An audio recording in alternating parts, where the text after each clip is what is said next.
Red October is back at Team Toyota, and our home team advantage is ready for the moment. With a great selection of new Toyota SUVs, trucks, and hybrids to choose from, and our lineup of over 200 certified used Toyotas, you can find the right fit for you and your budget. Plus, our service and collision centers are here to get you back in the game in no time.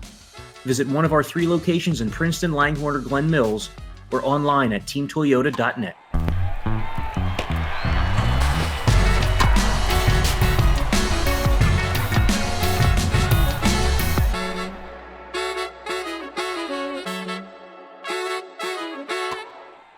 All right.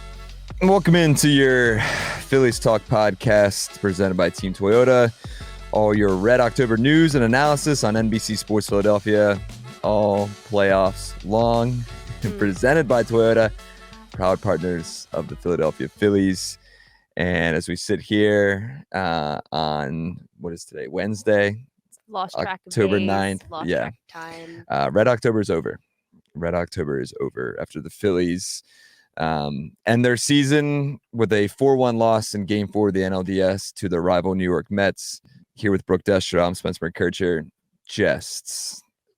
I mean, we finally had enough courage to finally sit down and do this pod. Is courage the right word? We were just talking in circles about it for about 45 minutes. Yeah. We're like, all right, let's finally just get this over with. Yeah. And here we are. So welcome everyone who wants to suffer through and listen while we talk about a very deflating end to the 2024 season. Yeah, and we'll have this one up, and then we'll get Corey and Ricky to do one hopefully either Friday or the beginning of next week, just a little more in depth. This is going to be a very quick one, just instant reaction to the Philly season coming to an end. 2024 is over, just like that. Ugh, it doesn't even feel real. No, it doesn't. Really doesn't. It doesn't. And as we kind of said goodbye to the entire Phillies crew here for a heck of a season. Shout out to Sean Kane, who's been on the pod multiple times. Incredible. Just the man. A great pregame and postgame producer.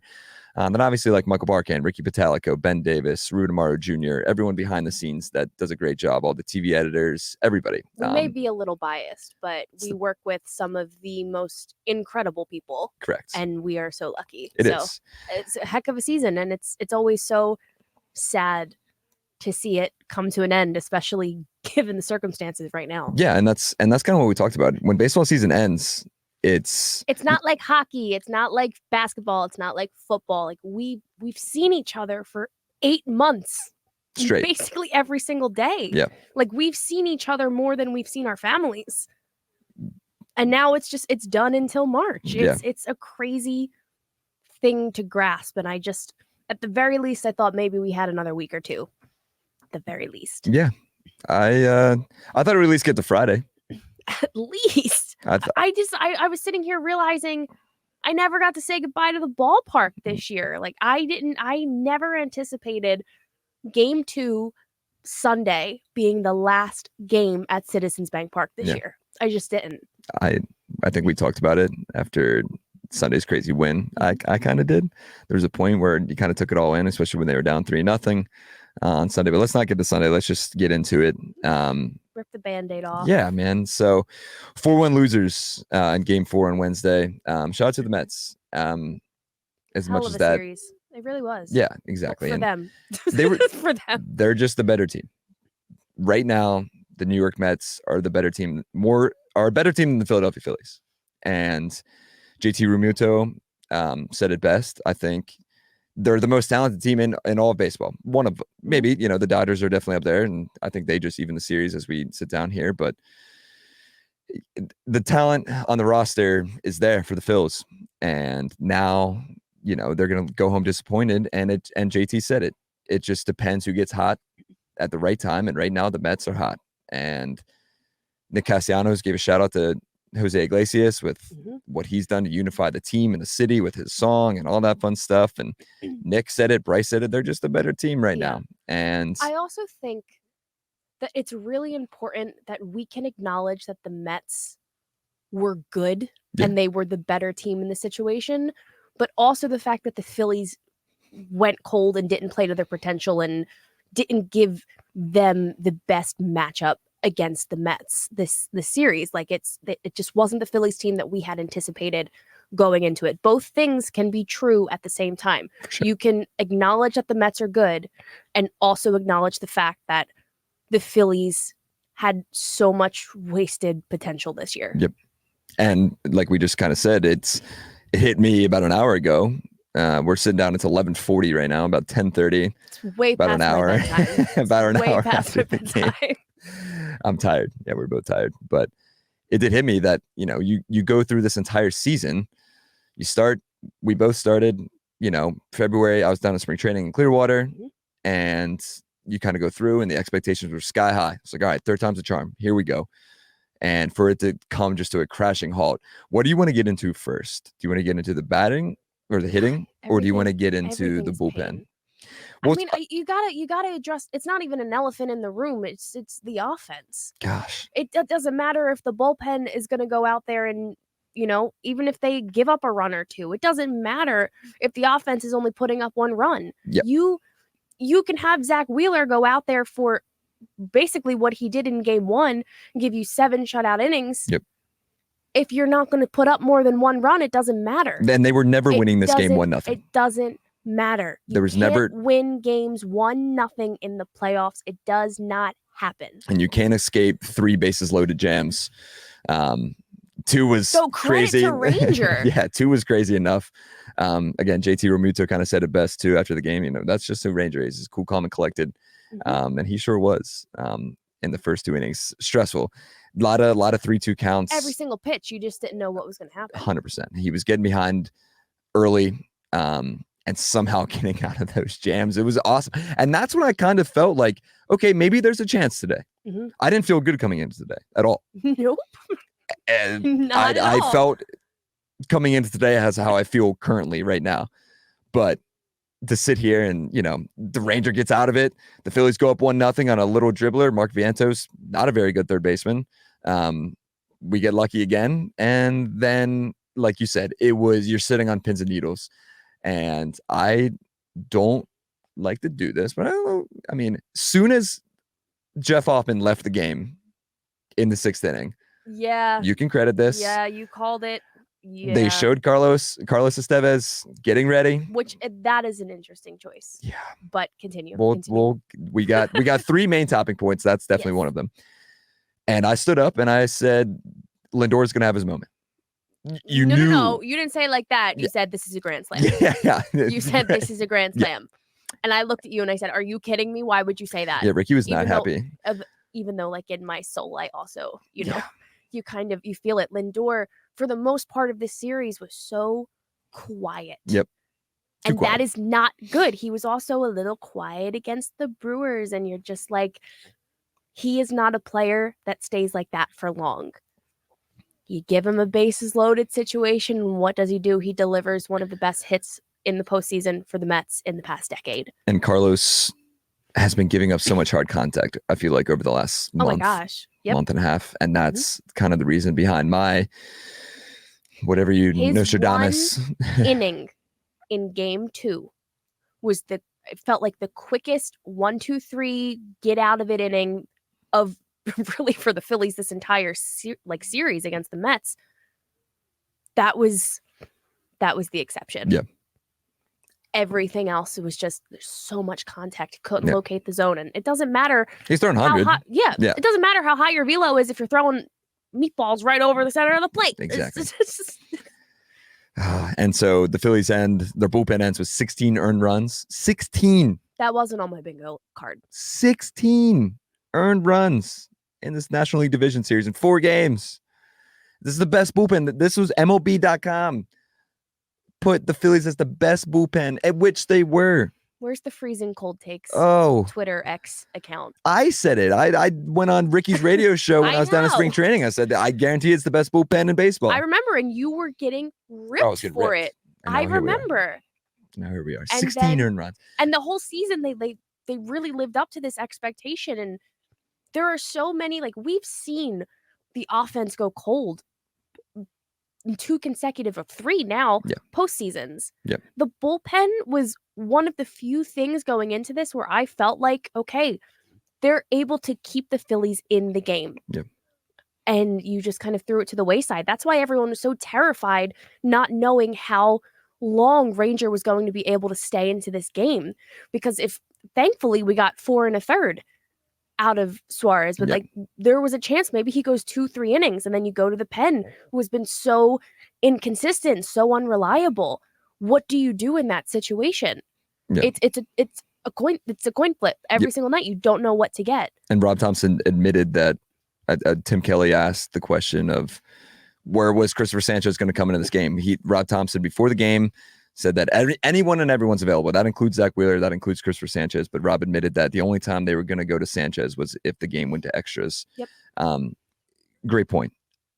There was a moment in the first. There was a moment in the second where, okay, that's it for Ranger. And then it kept coming out. But to that fact, Jeff Hoffman was up and down. He was warming up in the second inning. Ben Davis joked a bajillion times in the office saying he's thrown 200 pitches by now, warming up. He's thrown a complete game. Right, and then some. The and Jeff said, Jeff being the professional that he is, after the game said that, that didn't affect him in his outing, but I don't know, man. I've never seen him spike. What was it, like 4 or 5? He had 2 wild pitches that got the runners in second and third. A lot of balls in the dirt. Yeah, today. the one almost hit the grass. All of him and Ranger. Yeah. It is such a bizarre. It's something that Ranger's been doing pretty much since he came back from his injury as well. Like, I just started clocking the amount of balls that would, hit the dirt maybe a foot or 2 outside of the batter's box. Celebrity cook Steve Martirano brings his Italian-American cooking back home to Philly. Enjoy Martirano's Prime at Rivers Casino and Steve's famous meatballs with Sunday gravy, prime steaks, and more. Make reservations for Martirano's Prime on OpenTable. And I'll give credit to Ranger. Rob said that he's going to turn that switch on once the bright lights come on the postseason. I didn't doubt it. Nope. Yeah, and he did. He sure did. Getting out of those 2 jams. But go back to Jeff. I mean, like he said, he was just attacking. That's what he does. He attacks his zone, and it just wasn't there. Now we can go back to wild pitches too. It was bad. That got past JT. Yeah, that's what set up the second and third. Mm-hmm. Then he walks. Whoever did he walk? I forget who he walked, but he walked somebody. Everything's that loaded the bases. They bring in Estevez. My point, obviously, hindsight 2020. Do you go? I mean, with Jeff being up and down for literally 4 innings, do you go to Estevez early? I don't know. There's a lot of blame for Rob Thompson right now for how he handled that bullpen. There's a lot of blame for, the game 3 loss that maybe he kept in Aaron a batter in too late. He kept Jose Alvarado in a batter too late. Long story short, that doesn't matter. Game 3 is in the past. Game 4 is in the past. Mm-hmm. We're going to try to wrap up here soon, so I want to transition to the offense real quick. They hit a combined 186 in the NLDS. Combined 186. We can go through the numbers right now. Kyle Schwarber was 2 for 16. Trey Turner was 3 for 15. Then you have Bryce Harper and Nick Castellanos. So all the credit in the world to them. They showed up. They stepped up. And Bryce admitted after the game he wanted one more chance. Mm-hmm. He said that could have been the moment. Mm-hmm. If he got up to the plate in the 9th inning, if somehow, Schwarber, who is I think he was now going into that at bat in the 9th, he was 0 for 9 with 7 strikeouts against Edwin Diaz. So now in his career, he is 0 for 10 with 8 strikeouts. And what a perfect metaphor for this all or nothing season, then ending it with Schwarber. That's the tying run. He could have tied the game or send them home. Yep. It's the perfect metaphor for what this season is. That's a great point. So we'll keep going down the lineup. Keep going down the lineup. Bryce was 4 for 12. Nick Castellanos 7 for 17. Shout out to Nick. Then here where it gets ugly and ridiculous. Alec Boehm 1 for 13. JT Realmuto 0 for 11. 0 for 11. And the credit to JT, I mean, I don't know what his final numbers were, but he played a lot this season. And as he's getting up in age, and we can end this conversation by saying, is this window closed? We'll get there in a second. Yeah. We'll keep going down. Bryson Stott, 2 for 11. Weston Wilson in the game gets a start in left field today. He finished 0 for 3. And then you have your center fielder, Brandon Marsh, who was 0 for 9 at one point coming into tonight with in the whole NLDS in 3 games, but he finishes 4-game series of the NLDS 1 for 13. Just sit with those numbers. I mean, combined 186. Really? That's terrible. This is basically when I knew that we could put a pin in the season, was the 6th inning when the Phillies finally got to Quintana and Mets went to the bullpen. And Ricky Bo has been saying this from the jump. The Mets bullpen is terrible. And I tweeted this right after. If the Phillies didn't swing at a single pitch in the 6th inning, they would have had at least one run.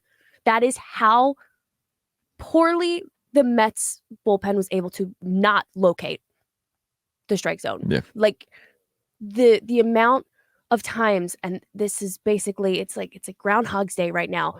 The chase rate for the Phillies, these first pitch swings, they can't find the strike zone. Why are you swinging at anything? Especially the amount of times I saw Trey Turner swing in the dirt. Like Trey was bad some today. of these at bats were just, and the guys, credit Nick Castellanos for being a professional hitter. That's what he You're is. all professional hitters. Right. It was one of the most mind-boggling things that I've seen the past 3 years is they threw their entire approach out the window. They were chasing, they were pressing. The 2-strike approach didn't exist. And it was just top to bottom, every single at bat. Like, it's bad if you're going back to the end of game 1 and you're like, Johan Rojas, that was a great at bat. You worked a great at bat. And that's one of the highlights for Phillies plate appearances in the postseason. No discredit to Rojas, because that's embarrassing. Yeah. There's no other way to say it. And there's one point, I don't know what they finished with, but there was a point in Wednesday's game, in game 4, that they were 2 for 27 leadoff in every inning. Mm-hmm. 2 for 27. And one of those, they started 1 for 1 when Kyle Schwarber, shout out to our guy Kobe Noon, he's leaving, goodbye. Oh. But there was a point where they were 2 for 27. And like I said, they were 1 for 1 when Kyle Schwarber kicked off the entire series with a solo home run. They were 1 for 1. They finished. Well, I don't know what it was. That was at one point in the game. I don't know what it was, but they were 2 for 27. I think it was leading up to Bryce's leadoff double. I could be wrong, but I think that's probably right. Yep. That's exactly how we both feel. It's deflating, and I think that when you look at how the past 3 seasons have ended, you have 2022. Nobody expected them to make the World Series, so there's hope, there's excitement for the future. Nobody expected this. This was so fun. The Phillies are back. We feel rejuvenated. 2023, Game 7, you lose back-to-back games at home at Citizens Bank Park to send you home 1 game before the World Series. That's deflating. This is infuriating. Wow. The way get me fired up. The way that you think of this, nobody wanted this to end in the DS, and I don't think it has anything to do with the bye and having the break, because I don't know if you're paying attention to the Yankees or the Dodgers. They're doing just fine. Yep. They're doing just fine. It doesn't have anything to do with having a first round bye. There is just a disconnect, and you're allowed to be frustrated at how the season ended, because it wasn't supposed to end this way. It was never supposed to end in the NLDS. No. Congrats. You won the National League East. Yeah, we get a little pennant. You have the most wins in the last 13 years in a franchise. Mm-hmm. And again, I'm not discrediting that. That is a huge victory. But however, no fan in this. Will there be a parade on Broad Street? Again. Yep. You go from the World Series, you drop down to the National League Championship Series, you don't win the pennant, and now you lose in the Division Series. What's to come next year? The wins are going up in the regular season, and the length of October is decreasing. Yeah. And that's what do we do? You have like I said, you have the most wins in 13 years. Your division, you finally got the division title. And now all these Braves fans are like, oh, well, they had the bye. Here's the bye. No, it's, it's inexcusable. Yeah. What just happened is very inexcusable. And I'm not, like I said, I'm not blaming the bye. No, Nope. you can't. You can't blame the bye. And it's infuriating. It's a great way to put it. It's infuriating. And it still hasn't felt real. My brain feels like the monkey with the what do you call them? The symbols. Yeah. That's how I feel right now. Mhm. There was one point I wanted to make. Shout out to Ranger Suarez one last time for all the flag that he's got. And, it might come out that he's dealing with more than what's being told. Mhm. But when you need to count on Ranger, you can count on Ranger. For sure. And he's part of the history books. And that's why I want to shout him out. He is now ranked fourth all time and lowest postseason ERAs in MLB history with a minimum of 5 starts. Ready for this list? Sandy Koufax at 0.95. Ian Anderson, sure, with a 1.26. Bill Hallahan, old crazy wild Bill, I think was his name. He played for the Phillies at one point. 1.36. And Ranger Suarez comes in at 4th with the lowest postseason ERA with a 1.43. He also became the first pitcher. This is great. Mm-hmm. He became the first pitcher in MLB postseason history with 4+ hits, 2+ walks, and 0 earned runs in the first 2 innings ever. It's awesome. That's pretty cool. We'll take that. But yeah, much more to come. I'll think about that for the next 4 or 5 months. Sorry. No, yeah, you're right.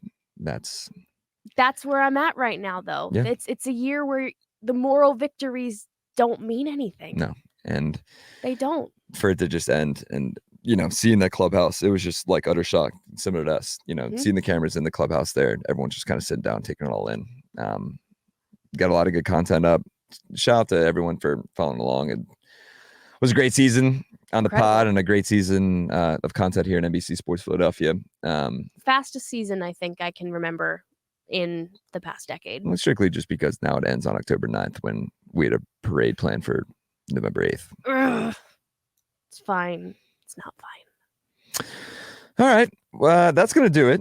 Well, like I said, sorry to dampen everybody's mood. Corey and Ricky will be on here either on Friday or at the beginning of next week, going a little in depth, looking into 2025. There's going to be a lot of changes. There has to be. And I think the first one might start with the hitting coach. The second one might start with a new third baseman. And the third one could start with a new center fielder. I don't know. That's just... There's a lot. There's going to be a lot of changes. To discuss. There's going to be a lot of changes, and we'll get into that. And there's a lot of good free agents in 2025. We'll see. But there needs to be improvement. There does. This was third time's the charm.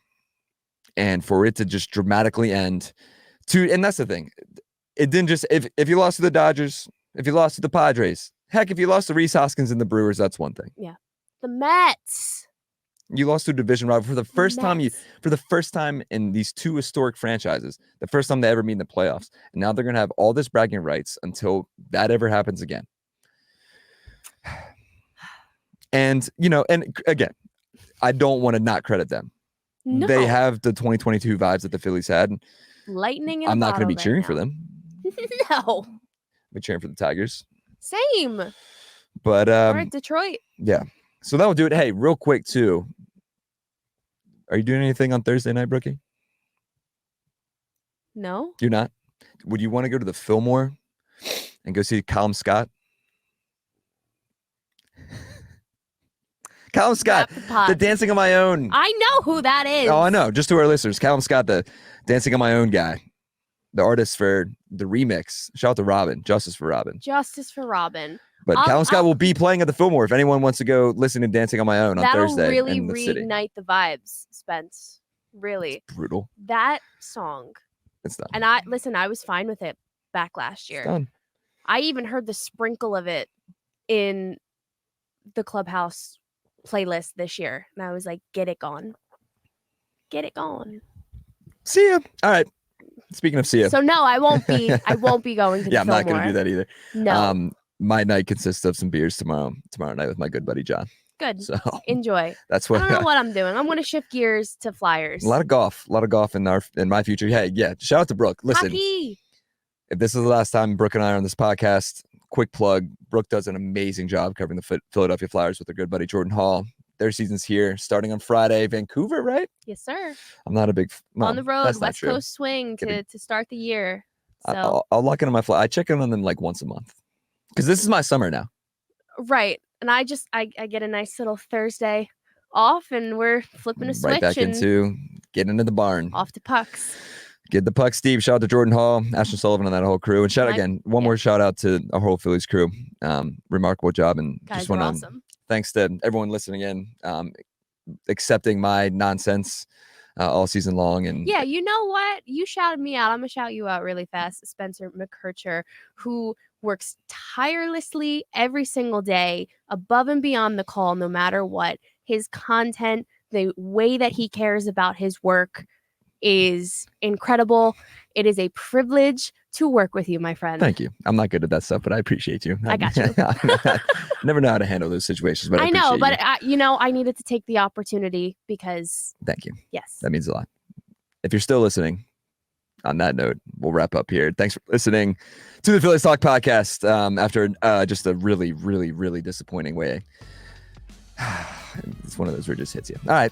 We'll catch you guys hopefully soon. Maybe me and Brooke will be back on at some point in the off season. I'm sure that could be a fun one as we get ready for 2025. What a crappy thing to say. So for Brooke, Destra, I'm Spencer McKercher. We'll catch you guys in 2025.